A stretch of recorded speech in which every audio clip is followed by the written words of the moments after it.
Getting started. Getting started. There is a gold everywhere. Most people are not ready to see it. Akkam jirtan hundi keessan. Har'a immoo yaada biizinasii akkamitti eegaluu akka qabnu fi kallattiilee maallaqni ittiin argamu kan waliin ilaalluudha jechuudha. Egaa hanga dhumaatti na wajjin ta'uu hin dagatinaa. Jalqaba irratti YouTube kana subscribe gochuudhaan viidiyoo kana immoo like akkasuma immoo comment irratti yaada keessan nuuf qooduudhaan jalqabuu hin dagatinaa. Yeroo gaarii jalqabi. Warqiin iddoo hunda jira. Namoonni baay'een garuu warqicha arguuf ni rakkatu. Maallaqa argachuun salphaadha. Garuu akkamittiin argadha kan jedhu gaafii guddaadha. Egaa akka walii galaatti biizinasii hojjechuuf yookaan maallaqa argachuuf jalqabi jennee kan ilaallu. Egaa warqiin yookaan maallaqni iddoo hunda jira.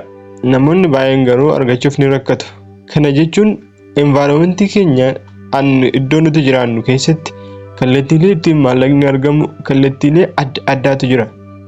Kan gara maallaqaatti jijjiiramuu danda'an environmentiin keenya full of source kan ta'e waan ta'eef isa kana akkamitti ijaan arguudha yookaan akkamitti gara maallaqaatti jijjiiruu akka dandeenyu isa sana tooftaa santu ulfaata malee maallaqa argachuun baay'ee salphaadha nun jedha beekan addunyaa kanaa Roobert. Egaa inni macaafa isaa Think and Grow jedhu irratti yookaan immoo macaafa isaa keessatti akkasuma jedha. Macaafa isaa inni barreesse The Rich Dad and the Poor Dad kan jedhu keessatti macaafa inni barreesse keessatti akkasuma jedha. Jalqabii nun jedha. Egaa namoonni naannoon keenya warqiidha kan guutame. Namoonni baay'een garuu isa arguuf ni rakkatu. Maallaqa argachuun salphaadha garuu akkamittiin argadha kan jedhu gaafii guddaadha nun jedha. Egaa gaafii guddaawwan kanneen deebisuuf isteeppiiwwan kurnan yookaan isteeppiiwwan hedduu lafa kaa'ee jira. Isa keessaa haadhaaf isteeppii 5 qaban ilaallu ta'a. Inni tokkoffaan sababa dhugaa caalu barbaadii nun jedha. Sababa dhugaa caalu barbaadi. Egaa sababni dhugaa caalu kun maalinni? Fakkeenyaaf namoota baay'ee soo gaafattee namoota amantaa keessa jiraatan maallaqni barbaachisu yookaan jireenya hafuuraa akka jiraannu nu barsiisu. Maallaqa barbaaduun namoota kallattii seexanaa irra deeman godhanii namoonni ilaalan hedduun isaanii ni jiru. Garuu gaafa dhugummaa isaa itti dhiyaattee yookaan itti dhiyaattee gaafattu isaan maallaqa baay'ee akka barbaadanidha. Egaa mana amantaa gaafa deemnu namoonni hedduun isaanii kallattii kennaatiin kurnoodhaan yookaan kallattii adda addaatiin maallaqni akka galu ni gaafatu. Kana jechuun maallaqni hojii seexanaa akka hin taane kan nutti agarsiisudha jechuudha. Kanaaf sababa dhugaa caalu barbaadi. Dhugaan jiru maal akka ta'e egaa maallaqa waaqessaa jechaa osoo hin ta'in maallaqa argachuun jireenya kanarratti galma yaaddee bira ga'uun akka si barbaachisudha. Kanaaf sababa dhugaa caalu barbaadi. Lammaffaa irratti filannoo guyyaa filadhu. Kana jechuun nuti mirga guutuu qabna abjuu yookaan galma keenya filachuudhaaf jechuudha. Egaa fakkeenyaaf eenyumtuyyuu galma isaa lafa kaa'uu qaba. Namni tokko nama kaayyoo gaafa ta'u galma isaa yookaan egeree isaa eessa ga'uu akka barbaadu lafa kaa'achuun isarraa eegama. Kana jechuun namni galma hin qabne galma tokkoof namni hin fiigne eessa ga'uu akka qabu waan hin beekneef isaaf hojjechuu hin danda'u. Fakkeenyaaf atileetonni yeroo jalqaban kiiloomeetira 10 yookaan meetira 10,000 inni fiigu yoo ta'e meetira 400, 200, 100. Kana jechuun isaan hunduyyuu akkaataa dheerina fiigicha isaaniitiin of qopheessu jechuudha. Kanaaf atis ammumarraa kallattii fiigicha keetii egeree kee yookaan galma kee isa boru eegalama keessee booda fiigicha kee akkamitti fiiguu akka qabduuf kan of qopheessitu qaama kee yookaan sammuu kee develop kan ittiin gootu jechuudha. Kanaaf haala saniin of qopheessuun barbaachisaadha. Kana gochuudhaaf immoo dursa baradhu, gaafadhu. Egaa osoo barachuu hin danda'in, osoo gaafachuu hin danda'in namoonni biizinasii seenuun hin danda'amu. Fakkeenyaaf osoo hin baratin barsiisuun akkuma hin danda'amne hunda osoo waa'ee biizinasii hin beekin biizinasii hojjechuunis gaafiin waan hin danda'amne jechuudha. Kanaaf biizinasii beekuudhaaf yookaan barachuudhaaf tokkoffaa kallattiin filannoo ittiin ati barachuu dandeessu hedduudha. Tokkoffaa namoota milkaa'oo ta'an naannoo keessatti argaman yookaan argachuu dandeessu.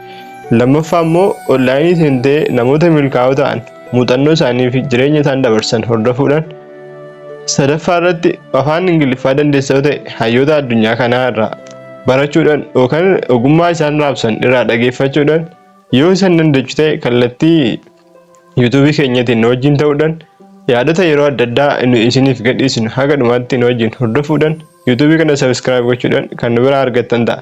Egaa gara Telegram keenyatiinis kana booda yaadota addunyaa irratti namoonni baay'een ittiin milkaa'an yookaan falaasama isaan hordofan maal akka ta'e kan isiniif qoodnu ta'a.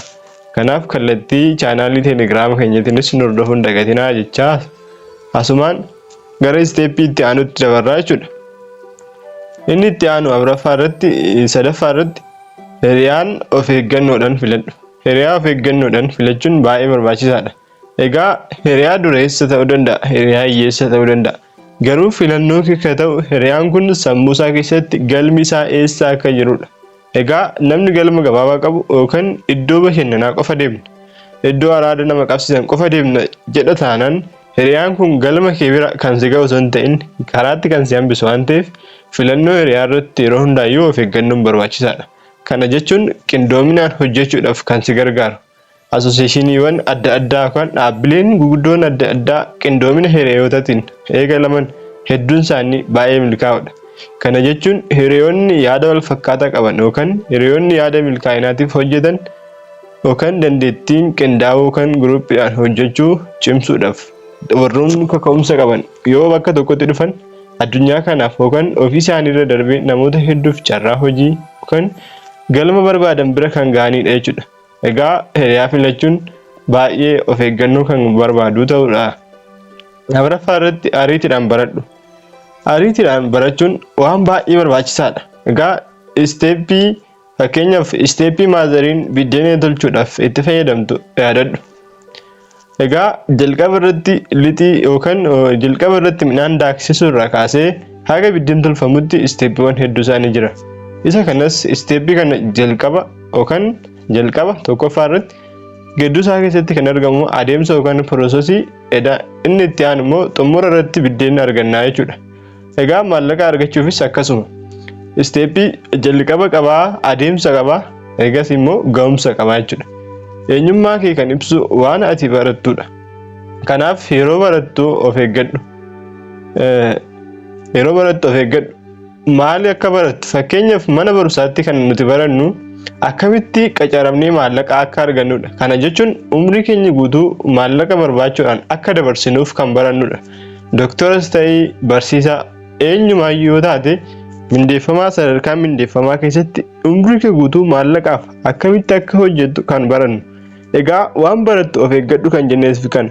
Egaa ati garuu dureessa yookaan miliyeenara yookaan biliyeenara ta'uudhaaf abjuu qabda yoo ta'e waan barattu kamiif of eeggannoon kan si barbaachisudha. Egaa mana barumsaatti barumsi formaal ta'e kallattii formaal ta'een argannu kun barumsa baay'ee of eeggannoo gaafatudha.